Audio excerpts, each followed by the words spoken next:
ออกบ้านมาหมดทางบ้านลำทีบ้านอันนี้แม่นว่าลองมาดูลองชอบแข่งกันไม่ได้เองความสุขกล่อมอะไรเนาะพอดูแนมไปทางใดมีแต่น้ำ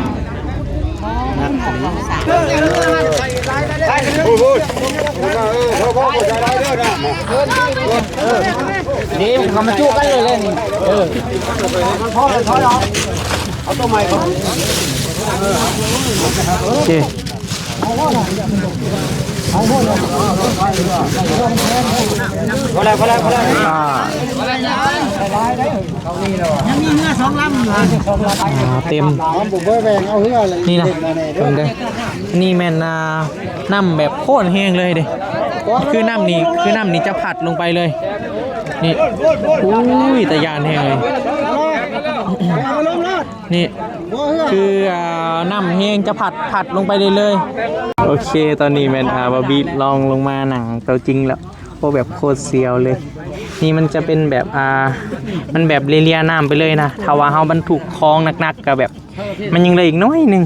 คืออันนี้กับอันนี้นะมันแบบจะแบบเลียน้ำไปเลยนะถ้าว่ามียังก็ต้องเอาทักษะส่วนตัวเอาตัวรอดให้ได้พ่อพี่น้องเพราะว่าเฮาบ่มีอุปกรณ์เซฟตี้อย่างเลยก็ถือว่า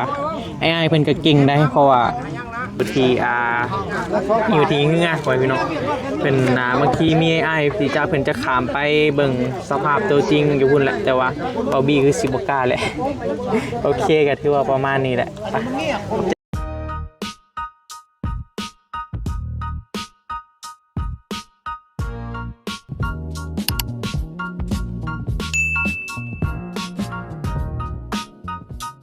อยากได้พี่น้องทักทายสบายดีกันอีกบัดหนึ่งเด้อพ่อพี่น้องตอนนี้กับทางทีมงานครับกับคนเครื่องลงมานี่มีหลอดไฟมีเครื่องนุ่งห่มของอยู่ของกินพ่อพี่น้องมีน้ำมียังต่างๆอะไรแยกเป็น2 ชุดสั่น2ตรงมักน้อยจะยาวเนาะน้ำไฟหลอดไฟมีหลอดไฟเนาะโอ้ลอยลี่มาพ่อทหารเล่าไปพี่น้องทหารเล่าแจ็คบูเพิ่นอยู่ค่ายยังอยู่ค่ายยังนี่เอ้ยค่ายยังค่ายลุดโคกทักทายสบายดีกันนะบรรยากาศยามแรงๆเด้อพ่อแม่พี่น้องตอนนี้เฮาก็อยู่ที่บ้านทาม่วงเมืองจำพรแข้งสวรรค์เขตเนาะเป็นอีกหนึ่งหมู่บ้านที่ว่าเจอกับภัยน้ำท่วมตอนนี้ก็ถือว่าได้ส่งผลกระทบนักหน่วงเลยพ่อแม่พี่น้องเหตุการณ์สัญจรไปมาบ่ได้นี่พูดละหมู่บ้านในป่าพูดละพ่อพี่น้องถ้าว่าใครอยากไปนี่มันต้องขี่เรือขามแม่น้ำนี้ไปถึงไปได้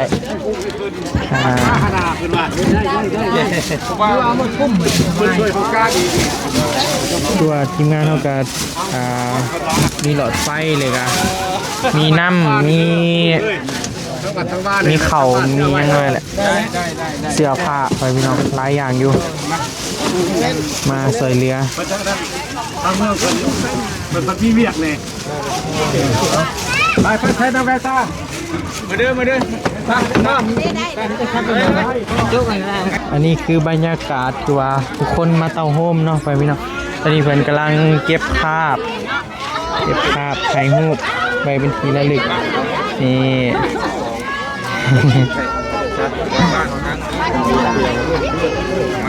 เป็นบ้านทีมงานทาม่วงเนาะทาม่วงกับบ้านยังก็คือทางนั้นอยู่บ้านแค่ออกบ้านมาหมดทางบ้านลำทีบ้าน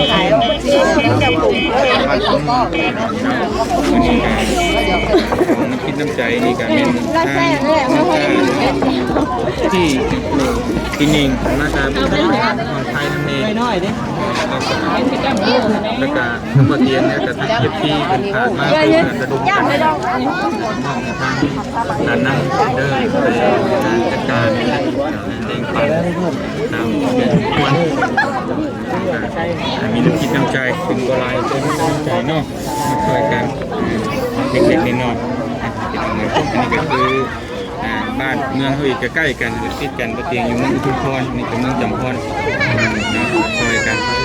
ผู้เล็กผู้น้อยมอบให้การนำไปบริหารจัดการต่อไปเด้อจ้าเอาสัตว์คนอื่นทำอะไรเห็นเลยบ้านเด็กโดนทำกันนำกันใจผมทำเป็นพันสังคมเมืองมาเพิ่งมีหลายหน่วยเรามีหลายหน่วยเยอะ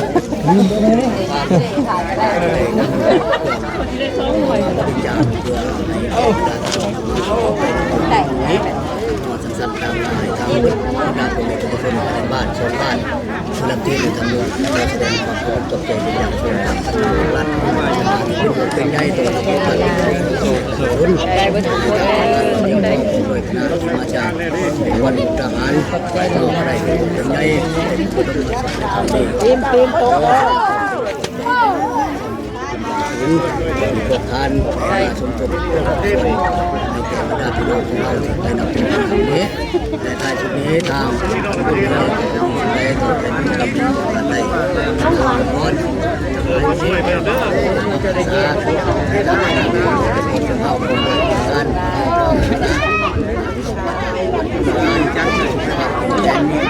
ยืนสำเร็จในหน้าที่การงานบางว่าเถอะนาประธานจะได้มาซอยให้แก่บรรดาพี่น้องชาวบ้านของเราที่ไปนำชมในครั้งนี้โอ้ใช้บอลของการเดินทางตรงนี้มาเป็นแรงยืนวันยืนยาวต่อไปเลยสู้เด้อสู้ให้ผ่านพ้นจะได้ไวๆเราสู้พี่น้องเขาโดยใจหลายๆเด้อโดยต้องหมดเลยมีแห้งซอยน้ำหัวมีแห้งเด้อมาซอยมาเด้อบ้านนาก็จะได้เชิญมาห่วงในงานแข่งเรือพี่นาไม่ผู้พี่นาที่เคยถ่วงพี่นาว่าได้ถ่วงได้พี่นาได้จะมาเยี่ยมยามมาห่วงน้ำกันเลยขอบใจหลายๆขอบใจส่วนเรื่องเซิร์นมาห่วงเด้อวัดเจ๊คอยมาพระชีขายหูบ้านนี้แล้วเวียกแล้วมาเลยสิมีแต่ฉะนั้นแล้วจะมาเตียงกาเดี๋ยวสิเข้าไปเบิ่งเอฟซีมาพี่ก็บอกมันใจอยู่ใจมาทำไมมันเลยบอกมาหล่ะมาอย่าเบาดังเอฟซีคือหลายแท้โอ้เอฟซีหลายคนไล่ให้เด้อคนไล่ให้เด้อเอาเลยจะไปได้เอฟซีเด้อของบันนี้เนาะเฮ้ยเบิ่งกับคนอื่นหลายไปแล้วเอายิ้มเด้อลงเด้อไปนี่ใครจะเอาโทรศัพท์เจ้าของทายบ่หรือว่าไล่นะนี่บ่ใครจะได้เอาด้วยนี่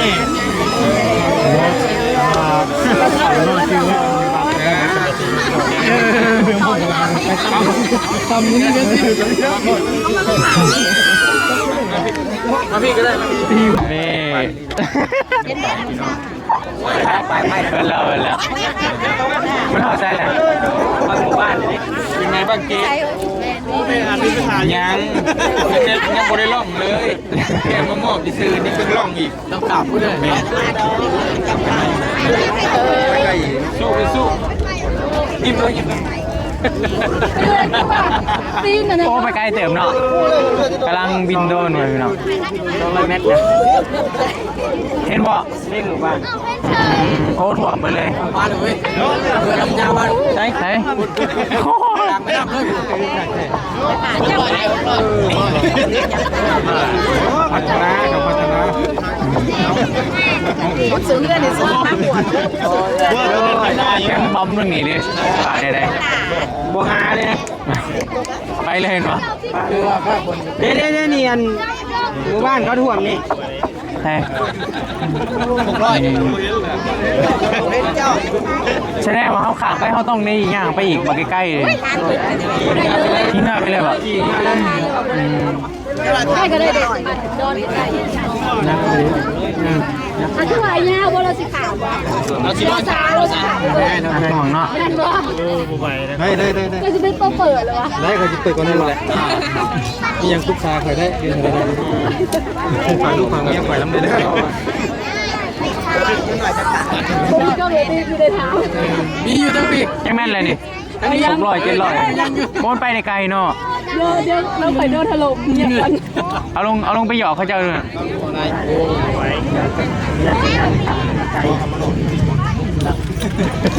มันเลยนะทีนี้เนาะ ถ่วมมันเลย ตายปะ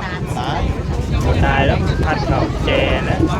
เพื่อไอ้ข้าวแจได้เดี๋ยวอิ่มอยู่แล้ว แม่นป่ะลองมือดูลองลงชอบลงแข่งกันไปยังเองความสุข กล่อมอะไรเนาะพอถูกแนมไปทางใดมีแต่น้ำโด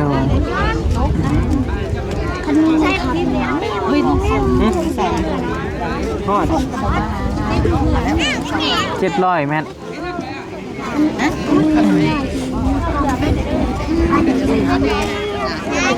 เคยจะเข้าจากเม็ดตอน700 ป้ายเลยแม่สิลองไปเบิ่ง เราลงไปหยอกเขาเจ้ามากระทึกตื้อหมกคือมากระทุนก็เจ้าแบนเนี่ยเอาอีกแล้วเนาะ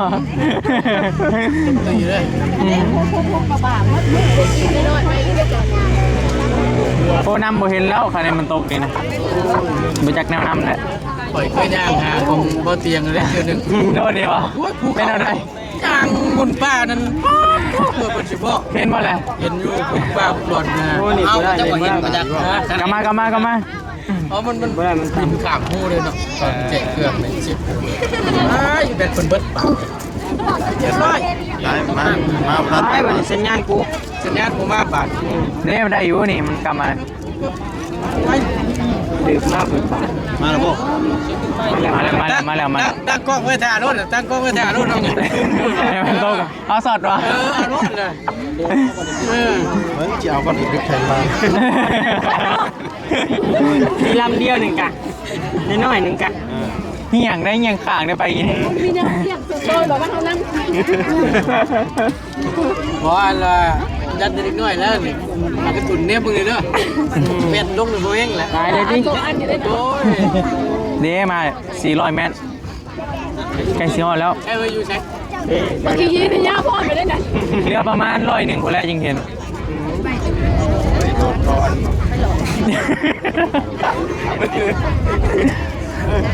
ใหญ่กว่ากันใช่เหรอแล้วดูกำลังมากวันขวด ใส่ตาคือดีแท้ ใส่น้องใส่ ตาลีจะจ่อย เดี๋ยว ก็ดินเนี่ยนึกเร็วนะมาหอดนึกได้บ่เอารถอนุญาต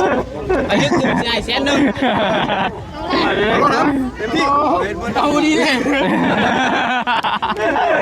เอาเลยเฮ้ยเรือ100 เมตรนี่เรือ100 เมตรนี่มาแล้วเจ็ดตายเห็นไหมเร็ว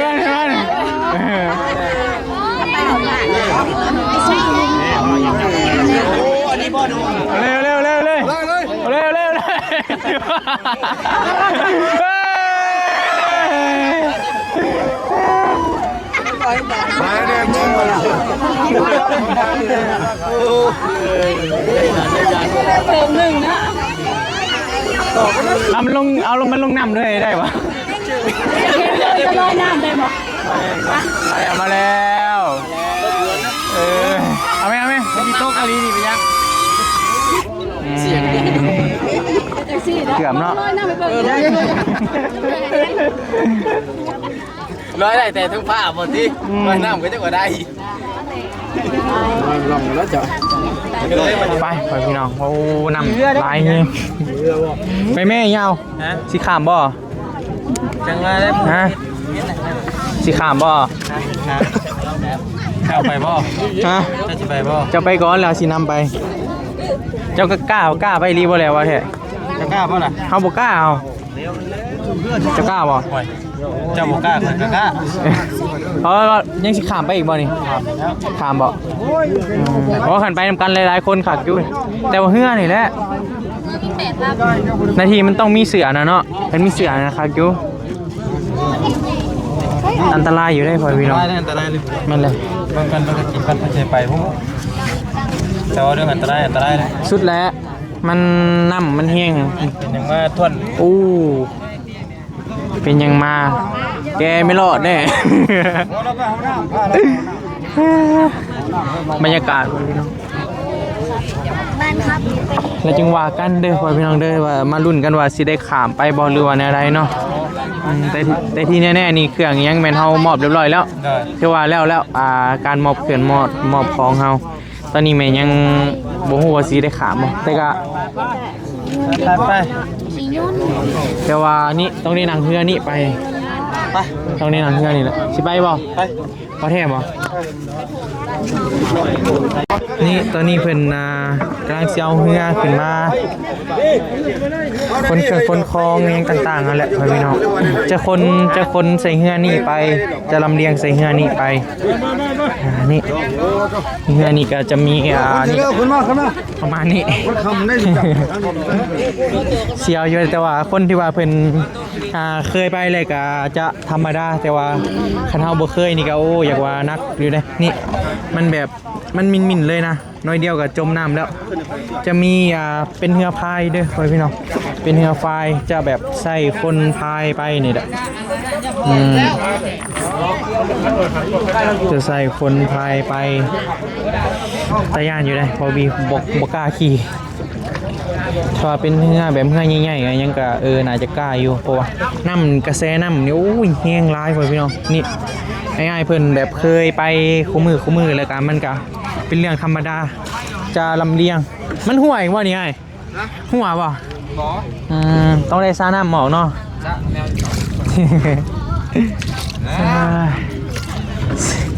กะเคยขี่เลยกะธรรมดาหน่อยเนาะถ้าว่าเขาบ่เคยเลยกะอยากย่านนั่นแหละเนาะมันขี่ได้จักคนเนี่ยวัน4 คนแม่นบ่4 คนนี่บ่ได้ใส่เครื่องแม่นบ่ถ้าใส่เครื่องนี่แก้บ่ได้เนาะโดยคือลำนี้ก็ต้องได้สะน้ำออกไปพี่เนาะจะเป็นเรือแบบเฮาใส่ไม้ไฟไปเองนี่แหละ สบายดีเด้อโอ้สู่น้ำได้เซยเนาะมันแบบกระแสน้ำแบบโคตรแห้งเลยได้ไอ้เพิ่นก็เก่งพอพี่น้องเก่งแห้งเพราะว่าใส่จะคนพายเนี่ยไปลำหนึ่งคนหนึ่งบ่2 คนพายแต่ว่าลึ่งแล้วเนาะเพราะว่าเฮาอยู่นี่ตลอดเด้แต่ว่าคนพายบ่เป็นนี่ก็ไปบ่ฮอดดอกแม่นเลยต้องข้ามไปนี่เห็นบ่โดย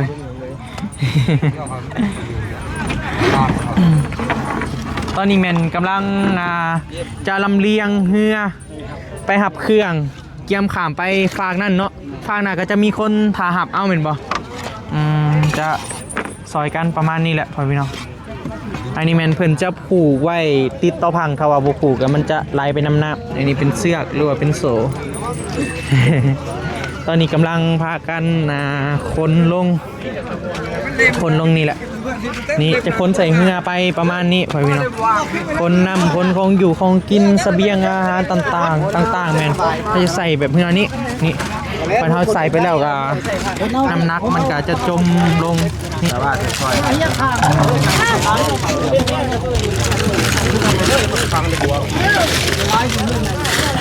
กลุ่มใช่ปะกลุ่มคนมาไปกินเรื่องกินเรื่องไปกินเรื่องพูดพ่อจะได้เรื่องนะตัวน้องมันนับจะให้มันนับถ้ามันนับเลยใครรับไหมใครรับไหมลงไหมก่อนรับไหมหัวตาใครมันเนี่ยจากใครอันนี้จะเป็นเครื่องคล้องอะไรต่างๆนั่นแหละพี่น้องเรามาบริจาคเพิ่นมาซอยเรือแต่ก็จะนำสิ่งนี้ไปขามไปฝากนั้น เครื่องนั้นบอก หมดแล้วเดี๋ยวจะมาอะไรรถก่อน เอาเครื่องวางใส่หัวนะ นี่เขามาจู้กันเลยนี่มันพอเลยถอยเอาตัวใหม่เขามาล้มมันได้มา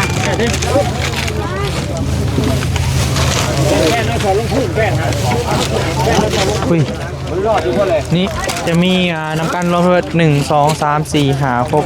7 ลำพี่น้องนำเรือ7 ลำนี่คนเสบียงอาหารต่างๆขามไปพุทธขามไปฝั่งนั้นนักเลยนี่นักโอ้พอแล้ว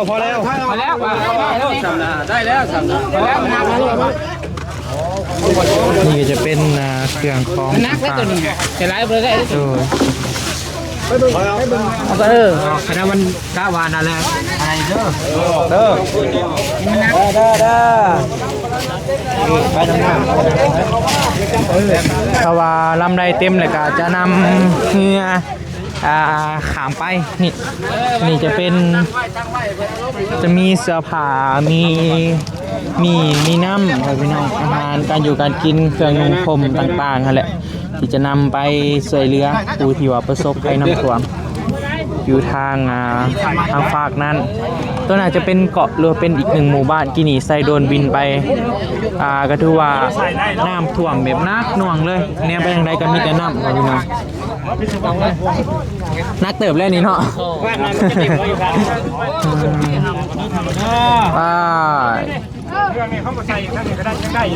ใส่ได้ลูกพอแล้วเรื่องยังวางอ้าวโอเคพอแล้วยังมีเงือ2 ลำอยู่ด้วยลำหนึ่งจะใส่คนขับไป2 คนพอพี่น้องนี่จมเลยได้โอ้ยแบบมินเลยข้าเจ้ากระเซียนก็เลยว่าบ่ย่านปันใดถ้าว่าให้เฮาขี่ไปนี้ญาติบ่บีบ่กล้าขี่หรอกกำลังสิพากันไปเป็นเรือพายธรรมดาเขาเนี่ยแหละบ่ได้ใส่จักรใส่หยังใส่แฮงคนพายไปเพื่อจะลำเลียงอาหารไปให้ผู้ประสบภัยน้ำท่วมครับพี่น้องไปแล้วนี่อันนี้ก็ถือว่าลำที่1ไปแล้วลำที่2นำไปแล้วเต็มนี่นะเต็มเลยนี่แม่นน้ำแบบโคตรแห้งเลยเด้คือน้ำนี้จะผัดลงไปเลยนี่อุ้ยแต่ยานแห้งเลยนี่คือน้ำแห้งจะผัดลงไปเลยผัดเหือลงไปผัดลงไปพูดแหละจนฮอดพูดแหละไปพี่น้องนี่ลำนี้ก็ใกล้จะผัดไปแล้ว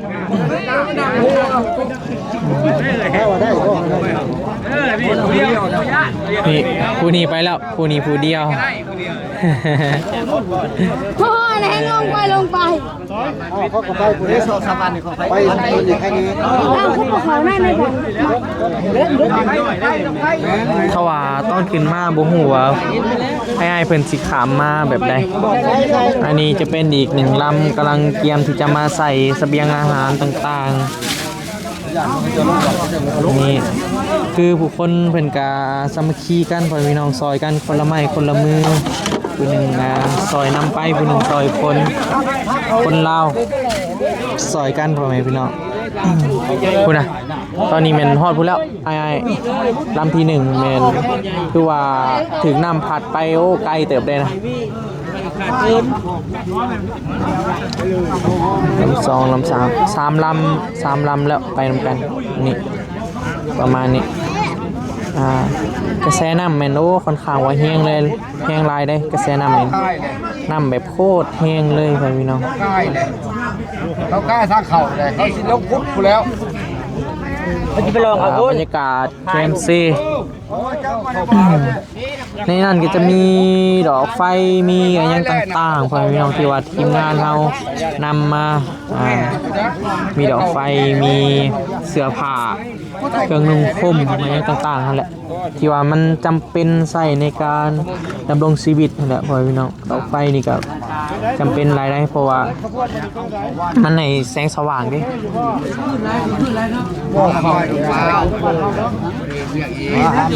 ลำที่ 4กำลังที่จะไปแล้ว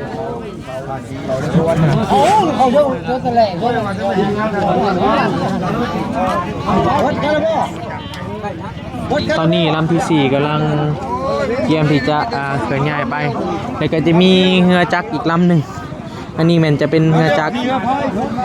รกำลังขึ้นมาน่าจะไปแก่เอาเรือพายนี้ขึ้นมาพ่อพี่น้องจะเห็นเรือจักรอีกลำหนึ่ง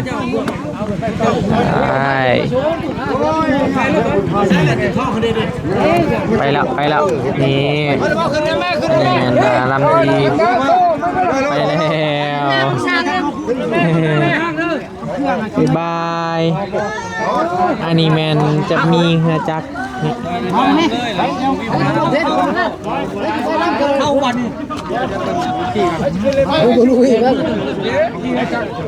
มาเล่มนี่อีกคนนึงนี่ไปพี่อีกคนนึงนะ บ่กล้าไปยอมแล้วแท้เลยว่าบ่เคยขี่ยังแบบนี้นะเพื่อนพี่น้องมันก็เลยว่ามันก็เลยแบบเฮาบ่เคยไปยังประมาณนี้ก็ค่อนข้างว่าย่านบ่มีย่านหลายเพราะว่ามันเป็นแบบมีระบบเซฟตี้ยังเฮาแบบมีเสื้อชูชีพยังก็จังหวะกันอีกวันหนึ่งอันนี้แบบเฮาบ่มียังเลยมีแต่ถ้าว่ามันเกิดยังขึ้นก็ใส่ทักษะส่วนโตเอาโตรอดหั่นแหละบ่บีก็ลอยน้ำบ่เก่งปานใดเพราะว่าบ่ได้สู่ไปลิ้นแบบน้ำห้วยน้ำห้องอ่ะนะไปก็ถือว่าประมาณนี้แหละพ่อพี่น้องบรรยากาศตอนนี้ก็อ้ายเพิ่นกำลังลำเลียงไปนี่อันนี้ก็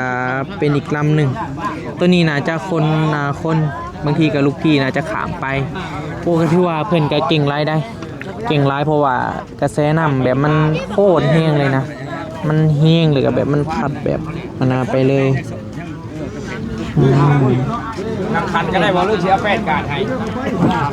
ตัวนี้มันเป็นเรือที่ว่ามีจักรใบพัดตัวนี้อีก2ลำกำลังลำเลียงที่จะไปพ่อพี่น้องก็ถือว่าเป็นชาวบ้านที่ว่าเพิ่นซอยกันเพิ่นซอยกันนี่แหละพ่อพี่น้องอันนี้ก็เป็นอีกหนึ่งหมู่บ้านข้ามไปนี่ก็ไกลเติบอยู่นี่จะเป็นเกาะมันจะเป็นเกาะนี่มันจะเป็นเกาะข้ามไปมันจะเป็นดอนมันแบบมันต้องใส่โดรนบินจึงว่าสามารถเห็นได้นะถ้าว่าเฮาแนมด้วยตาเปล่ามันก็จะมีแบบป่ามีหยังมันก็เลยแบบบ่เห็นบ่สามารถที่จะเห็นได้นี่ไปเมื่อเฮากันแล้วสิไปแล้วไว้เอาเฮือช่วงพายไปเป็นอย่างเก่งได้บ่บี้ว่าเก่งได้แบบเพิ่นจะสู่กำแพงดันน้ำมันแบบมันแบบโอ้แบบมันน้ำแบบโคตรแห้งเลยพ่อพี่น้องไปแล้วลำนี้โอเคตอนนี้แมนบาร์บี้ลองลงมาหนังเตาจริงแล้วโอ้แบบโคตรเซียวเลยนี่มันจะเป็นแบบมันแบบเลียน้ำไปเลยนะถ้าว่าเฮาบรรทุกคลองหนักๆก็แบบมันยังเลยอีกน้อยนึงคืออันนี้กับอันนี้นะมันแบบจะแบบเลียน้ำไปเลยนะถ้าว่ามียังก็ต้องเอาทักษะส่วนโตเอาตัวรอดให้ได้พ่อพี่น้องเพราะว่าเฮาบ่มีอุปกรณ์เซฟตี้อีหยังเลยก็ถือว่าไอ้เพิ่นก็เก่งได้เพราะว่าแบบกล้าไปหนึ่งมากก็แบบไอ้เพิ่นก็แบบอยู่แบบนี้หาปูหาปลาแต่ว่าส่วนโตมันคือสิบ่กล้าแหละนี่มันมีอะไรอีกน้อยนึงระดับน้ำกับเรือเนี่ยเพราะว่าเป็นเรือหัวก็ต้องได้ตักน้ำออกจากนี้แต่ยานอยู่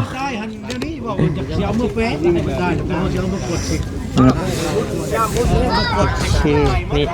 อันนี้ก็คือบรรยากาศนั่งอยู่เรือเด้อพี่น้องเด้อก็เป็นแบบเย็นแห้งเลยเป็นน้ำเซขึ้นก่อนเดี๋ยวจังหน่อยงานเพิ่นสิลมก็ถือว่าประมาณนี้แหละบรรยากาศแบบสดๆเลยอยู่ที่เฮือพี่น้องเป็นเมื่อกี้มีไอ้พี่จ้าเพิ่นจะขามไปเบิ่งสภาพตัวจริงอยู่พุ่นแหละแต่ว่าบอบบี้คือสิบ่กล้าแหละโอเคก็ถือว่าประมาณนี้แหละไปใจเด้อเฮ็ด ประมาณนี้พ่อพี่น้องใช่ เดี๋ยวสิไปสำรวจให้เบิ่งเด้อ จะสิไปบ่ใครบอกว่าบ่แนะนำปันใดญาติมันถ้าว่าเกิดยังมากก็เขาต้องความสามารถเฉพาะโต้พ่อพี่น้องป้าบ่มีหยังเลยเด้เขาต้องเอาตัวเองรอดให้ได้นะแม่นบ่ลองเบิ่งถ้ามีเจ็ตสกีนะคักอยู่คันเจ็ตสกีแบบขี่ไป